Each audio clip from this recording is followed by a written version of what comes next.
Tercer bloque de Plural, retomamos en este espacio las entrevistas, las charlas con nuestros columnistas. Hoy Nicolás Andorno. ¿Cómo estás, Nicolás? Bienvenido.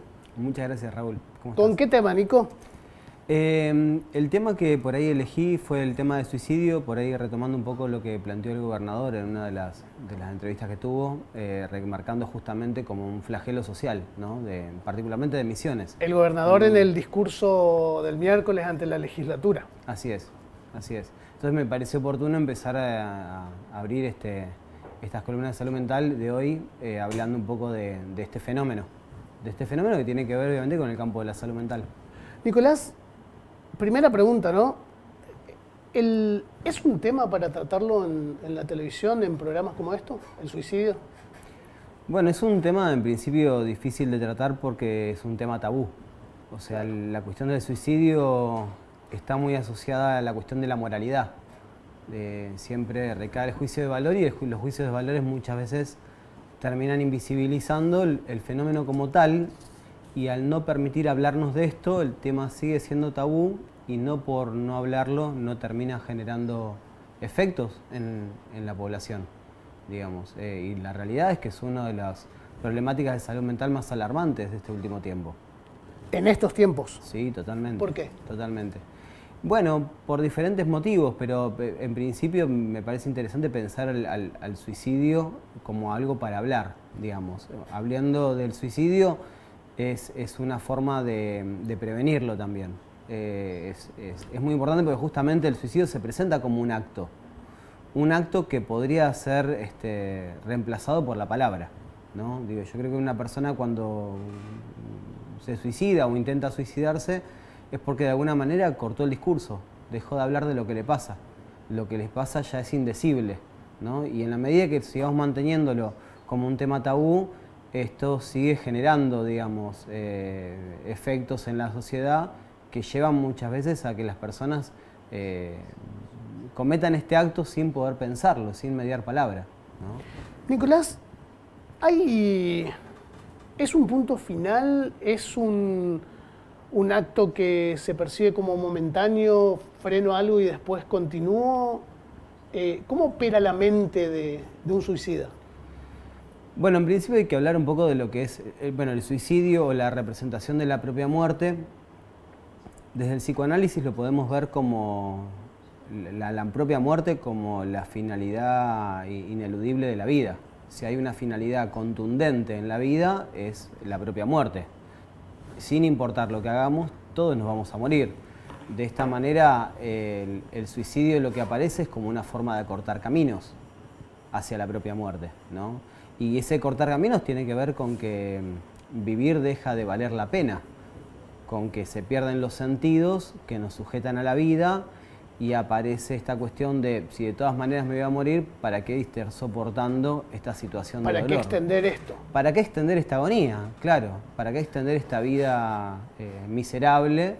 Y si de todas maneras, sin importar lo que haga, me voy a morir, digamos, ¿no? Y hoy estoy sufriendo. Pensarlo en este sentido tiene que ver justamente con entender cuáles son los procesos que se van dando y que subyacen a la idea de la propia muerte. La idea de la propia muerte no viene por sí sola, no es lo más típico, no es lo más normal. Lo más normal es que el ser humano vaya construyendo sentidos que lo atan a la vida. Construyendo sentidos me refiero metiéndose en proyectos, en compromisos, que tienen que ver un poco con el hecho de vivir en comunidad. Construir en función de una manada, Dios, construir en función de un grupo que te va delineando y te va definiendo qué es lo importante en la vida, y uno en base a eso que el grupo te establece como significativo e importante, uno va construyendo sus propios proyectos de vida. Ahora, cuando estos sentidos dejan de existir o dejan de tener peso, ahí aparece la verdadera finalidad de la vida, ¿no? Que es la idea de la propia muerte. Entonces, si lo pensamos de esta manera, el suicidio es un fenómeno social. Es un fenómeno social.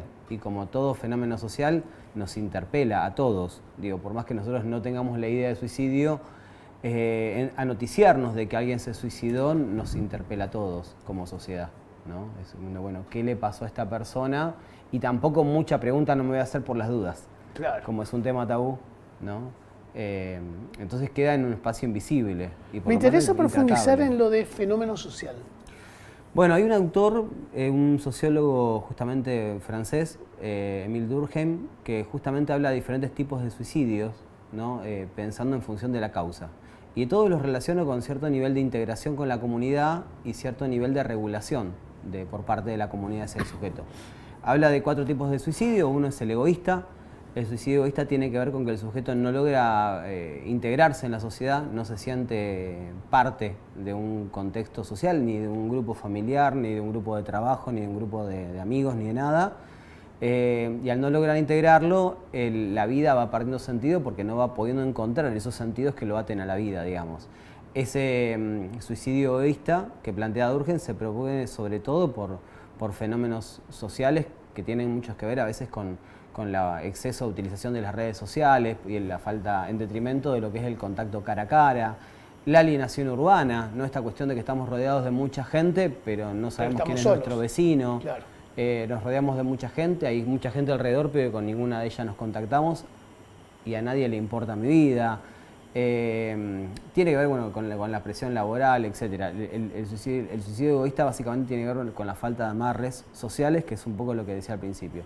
Después plantea el suicidio altruista, que tiene que ver con un exceso de integración con la comunidad por honor, por haber faltado a mi misión en este mundo, decido quitarme la vida, digamos, como puede hacer un kamikaze, ¿no? Eso iba muy asociado a la cultura oriental. Muy asociado a la cultura oriental, bueno, la cultura musulmana también. Claro. Sí, pasa por ahí, digamos, me suicido por honor, por haber fallado en mi comunidad. Estoy tan metido en mi comunidad que importa más mi comunidad que mi propia existencia, digamos. Ese sería el suicidio altruista. Después tenés el suicidio anómico, que es muy interesante también. El anómico tiene que ver con falta de ley, falta de norma que regule la conducta. Básicamente el suicidio anómico sucede cuando la norma que regulaba mi conducta y que garantizaba mi existencia deja de garantizar mi existencia o deja de garantizar el sostenimiento de mi vida y la de mi familia. Entonces yo sigo una norma social a cambio de que lo social me retribuya en un lugar y en medios de subsistencia. Cuando lo social no me devuelve, no me retribuye en medios de subsistencia, la norma se cae sola. O sea, ¿por qué seguir una norma que me termina aplastando y me termina dejando en una situación desafortunada? Entonces ahí el sujeto pierde la regulación de la conducta y ahí es capaz de hacer cualquier cosa, porque el sujeto cuando pierde la regulación de la conducta, un sujeto sin norma puede matar, puede reventar toda la oficina densa o puede matarse a sí mismo. Este sería un ejemplo de suicidio anómico, ¿no? Cuando la sociedad no garantiza las condiciones de subsistencia. Y después, por último, es el suicidio fatalista cuando hay un exceso de regulación que oprime tanto la norma o el contexto donde yo funciono, oprime tanto que mi vida ya pierde sentido por falta de libertad. ¿Cómo sería el caso de un esclavo o de un preso que decide quitarse la vida porque entiende que la vida que lleva no es una vida digna de ser vivida, digamos? Estos 4 tipos de suicidio empiezan a dar cuenta un poco de qué se trata, las posibles causas que hacen que una persona realmente decida quitarse la vida, ¿no? Están divididas básicamente ahí, en esas 4. Sí, inclusive las que más son más importantes por ahí en la obra de Durkheim tienen que ver con la egoísta, con la falta de lazos y vínculos sociales y la anómica.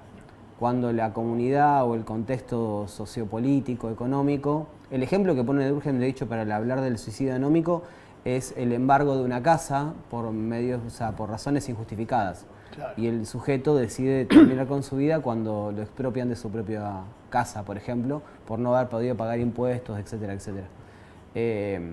Como suicidio anómico. Entonces, estas son posibilidades que destaca este autor, bueno, muy conocido, justamente para pensar la cuestión del suicidio como un hecho social. Y cómo de alguna manera el sujeto decide suicidarse en función del contexto donde circula. Si ese sujeto hubiese nacido en otro contexto social, familiar o político o económico, probablemente no estaría tomando esta decisión de suicidarse, básicamente. Por eso lo pensamos como un hecho social. Ahora, está el suicidio de la persona que intenta quitar su vida y también está la amenaza de suicidio que muchas veces se puede ir de las manos y puede terminar en la muerte del sujeto cuando en ¿Cuál? el fondo no tenía No intenciones buscaba claras eso. de matarse. Claro. No, la intención era llamar la atención, como se dice. Nicolás, ¿se puede dividir o clasificar o ubicar mayor o menores tasas de suicidio por edades, por condición socioeconómica, por ambientes urbanos o rurales?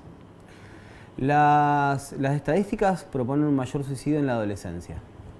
En la adolescencia como una etapa muy frágil, digamos. Ahí es donde hay que estar más atento. Totalmente, porque es un momento en la vida del ser humano donde comienza cierta emancipación mental, que a veces sucede tempranamente y a veces el sujeto es adulto y no termina sucediendo, digamos. Emancipación mental en el sentido de poder pensar y que sus emociones dependan exclusivamente de las condiciones de su propia vida, no en función de expectativas de terceros. Claro. Sobre todo de la familia, digamos, particularmente.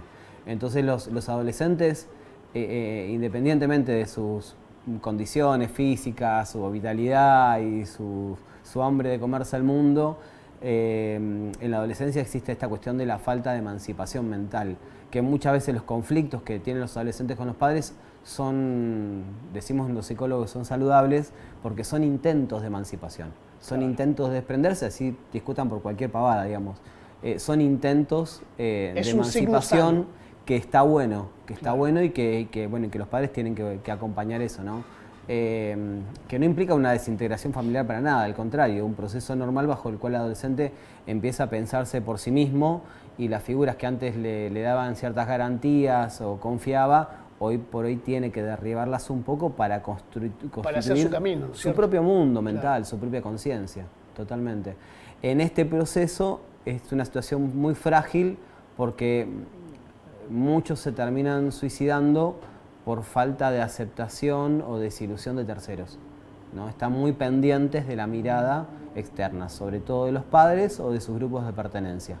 Cuando no le pueden encajar o sienten que desilusionaron a los demás, el final de la vida se torna como la respuesta más viable frente a la situación de dolor emocional o de dolor mental que experimentan frente a la desilusión de alguien más, ¿no? 30 segundos. ¿Me puedo dar cuenta de una actitud suicida en alguien? El aislamiento, no la tristeza, no el sufrimiento, no el dolor. Yo he visto muchas Porque veces eso es transversal a todos. Por eso, totalmente, son sentimientos humanos, pero yo he visto muchas veces personas que sorprendidas porque se suicidó y porque no la veían venir, como que no, pero si yo no lo vi mal. Y bueno, a veces nosotros entendemos mal con sentimientos de tristeza o de bronca o de ira. Y la realidad es que esto tiene mucho que ver con la soledad y con, bueno, a veces comportamientos de organizar la despedida, de preguntas, si alguien te pregunta, por ejemplo, ¿cómo sería la vida si yo no estuviera acá? Son alarmitas. Son pequeñas alarmas, pero todo tiene que ver con la soledad y la falta de articulación social, digamos. Nicolás, me parece que el tema da para más, nos quedamos sin tiempo hoy, pero probablemente retomemos este tema a lo largo del año. Muchísimas gracias por ahora. Gracias.